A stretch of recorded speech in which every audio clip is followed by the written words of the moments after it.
Hey y'all, I'm State Representative Attica Scott, and I am starting a series of conversations called Ask Attica, where I try to respond to your questions or get answers to some of your questions from other folks. We're going to be talking to folks across our community from different walks of life.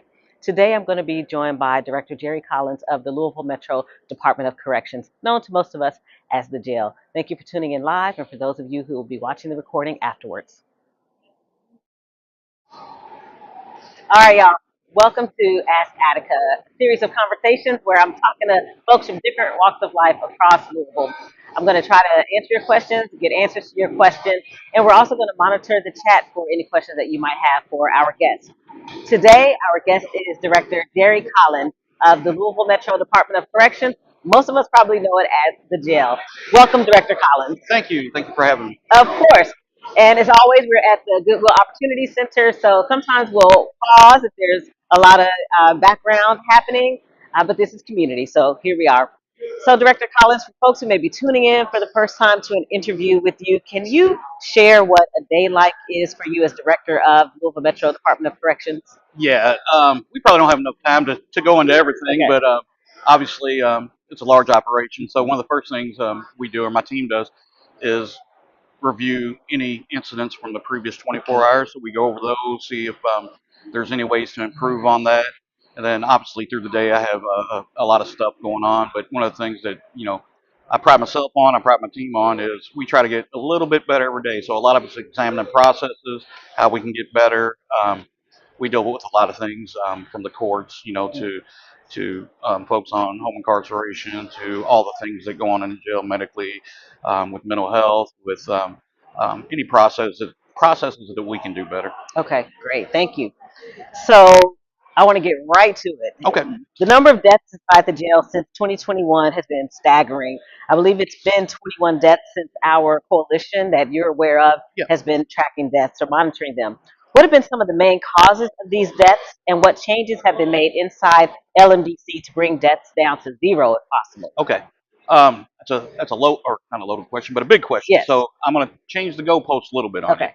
because I'm going to talk about from April of 22 since I Okay. came in. So there's been That's fair. 11, and one of the things that happened previous to myself coming in, as you well know, there were 8 deaths in like 4 months. Hmm. So when wanted to critically examine that, because obviously we don't want any deaths in the jail, Right. and what we can really reduce Hmm. is the suicides and the overdoses. Um, I can't cure cancer or stop heart disease.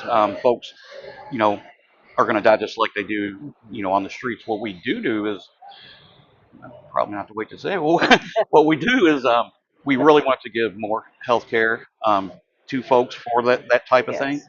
But also, we really had to change the jail. One of the critical areas was part of the old jail, which was all bars for single cells. So we covered that with on the fifth floor, the Hall of Justice, with plexiglass, and really reduced, ways that folks could do that. Then I closed the whole section of the jail down on the sixth floor that was all bars. And hopefully I've got a good announcement here in a few weeks where we changed that to an open walk. So we closed 47 single cells that were very dangerous, and that's where Hmm. most of the suicides occurred. So I'm happy, very happy to say, and I'm going to knock on something, You're right. that we haven't had a suicide in over 2 years. Mm. Um, as we all know in the community, uh, the opioid problem. So fentanyl is very dangerous. So one of the other thing, big challenge that we could help with um, was reducing the contraband that came in. So I won't go into details, but we started a new intelligence unit. We got canines. We did some critical security things in the jail, and now, and another huge thing we did that we had to do, which was immediate, was put Narcan in every dorm. Okay. We partnered with the health department, got that. One of my majors is a very inventive guy, so he got alarm boxes. So every area of the jail, I'm the first in the country to ever do that, especially large Mm. ships. Okay. And that helped us put a tourniquet on that. Mm. But we didn't want to just put a tourniquet; we wanted to reduce it. So Mhm. the overdose deaths we've had Mhm. the last three in the last 3 years Mhm. have all been at the front end where someone either already took it on the way to the jail. Okay. So we have so many cameras we can track, if somebody took it, in the general Mm. population. So these three folks all were fresh arrested, had already taken it. Okay. So it was very hard to deal with. Everyone should know fentanyl is the devil. And, the jail is kind of the intersection of public health and public safety. Yes. So, obviously, a continuing challenge that we try to stay ahead of. Um, so, yeah, I'm very proud of that. We've Okay. saved lives, and that's an amazing thing. Okay. Now, you said something that's really important to me that all of it's important to me, but in particular because my mother died from an overdose, you Yeah. talked about having Narcan available. Can you share a little bit about how that works? I want to just learn a little bit more. Not how Narcan works, but is it something that people who are incarcerated have access to? Like, can you talk to me We've about that? actually, when we first put in, yes, Okay. There's Narcan doses in every dorm. Okay. We actually, when we first started this, we train, we put instructions. Narcan's very easy to use for the folks that are incarcerated. We had incarcerated folks save other people's lives. Wow. So that was amazing. It was like 10. And the good Mm. news is that hasn't happened in a long time because Okay. we really ain't, and I'll knock on wood again, we're not getting that in the general population. 99% is coming at the front end when folks are fresh arrested. Okay. So yeah, it's an amazing thing. Not only do they have it, every officer carries it, and it's Okay. in boxes also in the areas where folks can access it. So that immediate response, as you well know, is critical to save life. Yes. Awesome. Thank you for that. So I know that there have been a lot of changes over the past few years since you've come on in 2022 at LMDC. Just in general, what have you done recently to help cut down on contraband getting in? You talked about a little bit about contraband getting into the facility, and you talked some about overdoses of people who are incarcerated. Can you expand on that a little bit more? Yeah, well, we leaned on two things. Okay. One is we developed an intelligence unit. I won't tell you how they get their intelligence, but they're very good at getting intelligence on Okay. folks trying to get it in. We had a big problem with folks that literally would get arrested to bring drugs in to sell them. So we monitor in various ways on that. We leaned on technology for electronic mail. So folks that are incarcerated have their own tablets, so they get their mail electronically. We had a ton of folks mailing drugs in soaked pieces of paper with drugs. Okay. So we recognized that. We changed that. We did some really, really front end technology to detect drugs. Okay. In addition, it took a minute, but we recognized folks were sewing it in their clothes. They were putting it, tearing their shoes apart, gluing them back together. Oh wow. So now, if you're incarcerated, as soon as you come in, you get dressed out. We give you shoes, we take your shoes, we take your clothes and put them on property, and you're dressed out immediately. So it was kind of a stacked approach. Okay. There was a lot of things that we had to do to really reduce that. I would imagine. Yeah. So we're going to take a break and we'll Okay. come back in just a moment. Thank you so much. Perfect. Jason, you know.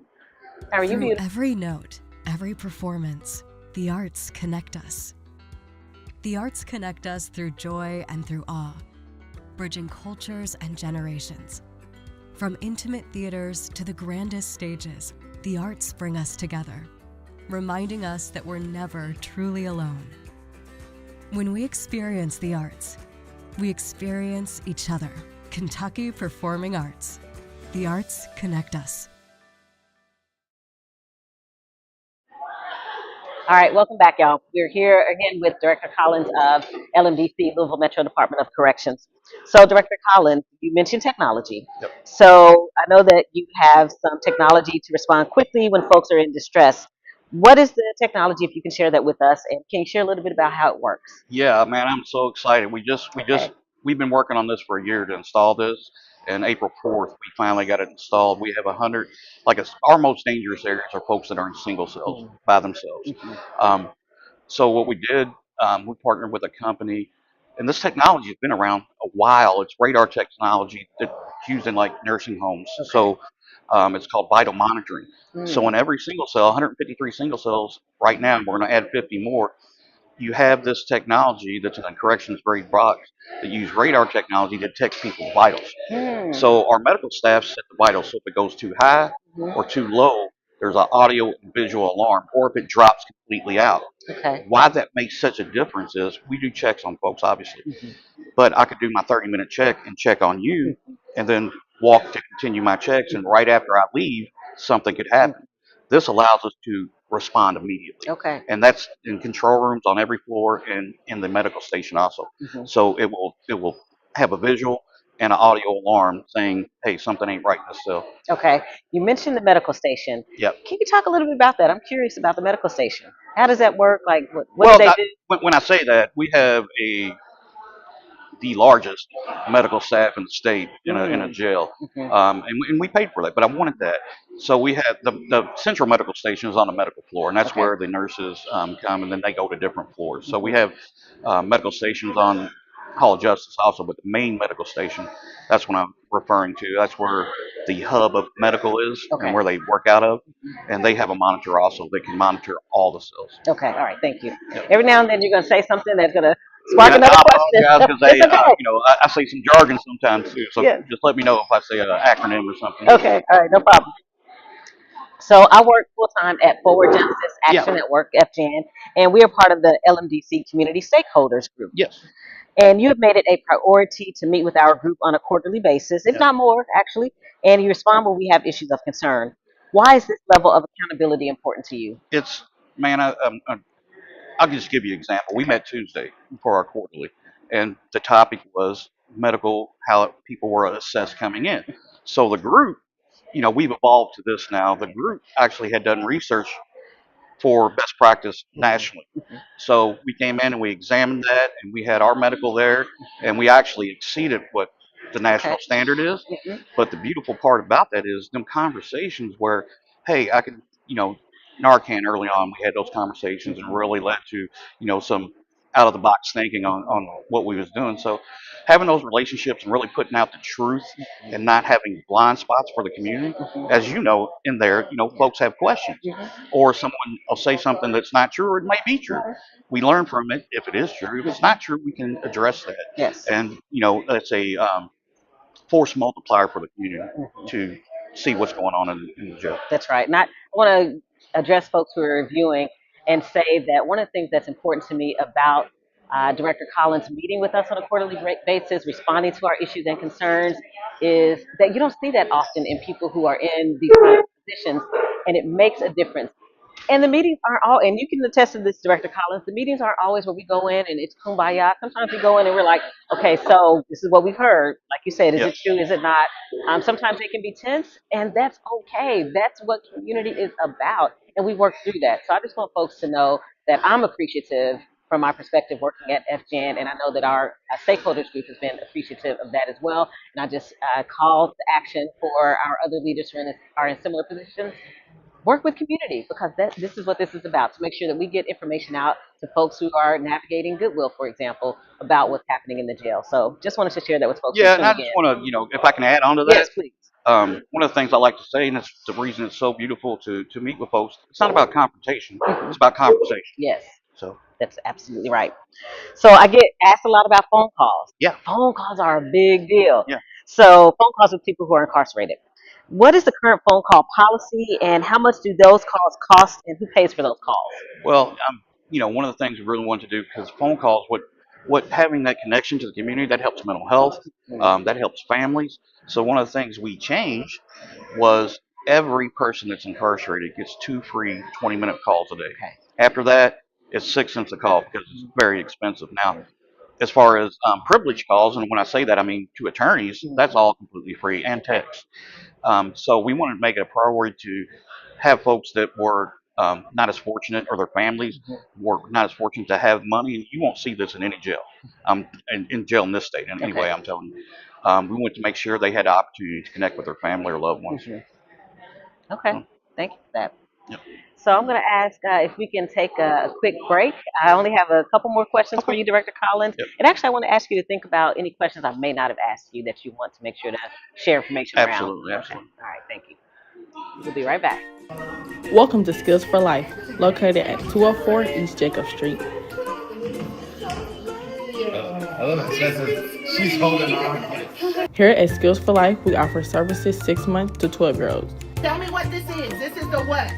The front of the book? With a warming environment, a comforting atmosphere, with therapy services, social emotional learning, plant-based meals, and more.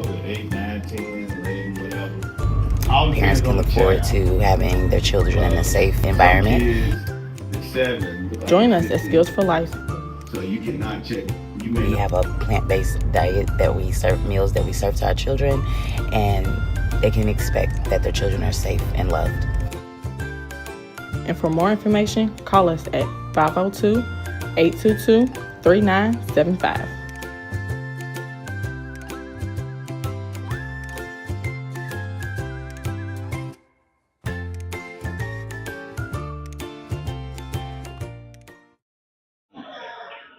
All right, welcome back, y'all. We are again here with Director Collins of the Louisville Metro Department of Corrections. So, Director Collins, this question is about the recent safety plan that Mayor Greenberg announced.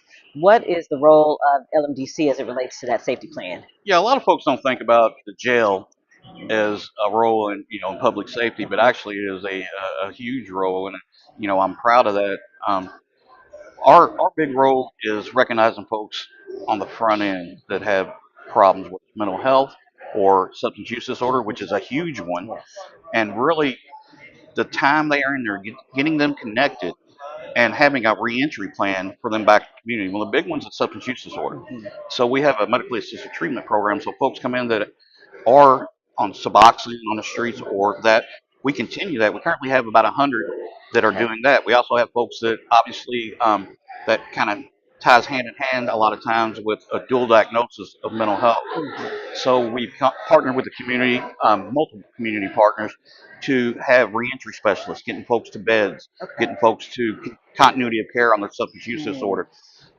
So what that does, a lot of folks, and I know you know this, but a lot of folks, a lot of that leads to crimes in the community. So if we can put folks back in our community, this isn't prison, this is jail. So most folks are going right back in our community. If we can have them re-enter better than they were and continue care, that reduces crime. Okay. And you just made me think of two things. One is, how many people are incarcerated right now in LMDC? As of this morning, there was about 1,400. About 1,400. Yeah. Okay. And then you said something else that made me think about another question. I may have to come back to it because I think I just forgot, because I was seeing somebody waving and I was like, I got distracted. So if I think about it, I'll come back to it. Yep.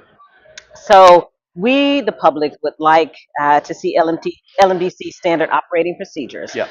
But it seems like that's only possible if we're incarcerated in LMDC. How can this practice be changed? No, there is, most of our policies and operating procedures are the public can access through open records. Okay. There is a section, and now them are security policies that we don't allow folks to see, because those are things doing with our intelligence, our operating procedures, which would be a security risk. Okay. If folks know. Folks that are incarcerated don't see those either. But most of ours are open public record. Okay. All right. So those were all my questions for you. Okay. Do you have anything that you want to add that I may have left out? Yeah, as you know, either myself or a representative goes to the bishop's table every week. Yes. It's another community where you can ask questions. And I know there was a recent, I'm trying to use my words carefully, a recent media that folks weren't being held accountable. That is patently false. That is actually the opposite. The culture is accountability. I've had to, unfortunately, and it kind of goes to, we've hired as many people as we let go. We're doing a good job hiring. But I think a previous culture was you couldn't afford to hold people accountable. Our culture is we can't afford not to. And I've had to let a lot of people go. And I think it's, I just want to address it. And I don't want to get too excited about it. But it as you know, it don't make me happy. Like we said earlier, we have conversations. We have candid conversations. We have them live and in person. If there's an issue, I don't like. Again, I'm trying to be careful. Yes. I don't like irresponsible reporting, and because the community knows, because I go into the community. You ask me a question, I'm gonna tell you the answer. You might not like my answer, Right. but it's gonna be the truth. And when it's not fair to my staff, it's not fair to the community, and it's not fair to the people incarcerated when things come out that just aren't true. I absolutely understand that. And folks who are tuning in, I will say that there have been a couple of times when our stakeholders group has met with Director Collins, and maybe there was an op-ed or letter to the editor that came out that had some incorrect information, and Director Collins corrected that information. Or I will speak for myself. I've written op-eds about the jail, and we've had conversations about that. Not that the information was incorrect, because I was speaking from my own experience of having been incarcerated, but the fact that I wrote it, and then the next day I'm having a conversation with the director and his staff. That's what I mean when I say that sometimes the meetings can, as you said, we're having a conversation. Not that we're Right. having conflict, we're having a conversation. And sometimes we have differences of opinion, as you have in any situation, whether family, friends, at work, etc. So I just wanted to add that to what you were saying. Yeah. So And I really, if there's no more questions, I really just want to say thank you. It's the opportunities in live where mhm, you get real answers. yes, That's what I love for, being the comedian. I don't like when folks edit stuff that's and, right. Yes. slant that. So thank you guys. Thanks, Okay. Maxwell, for Yes. having us. And anytime Absolutely. you need us back, let us know. All right. Thank you for Hey, being thank here. you. Yep. All right, y'all. Thank you so much for tuning in. That was a conversation as part of Ask Attica. We'll try to bring it to you once a week during I know I'm on my lunch hour, so usually it's Fridays at 11 a.m. live. Sometimes the time may change based on our special guests' availability, but typically it's during the lunch hour. So thank you again for tuning in, and thank you to Stay Live Streams for hosting us on their platform.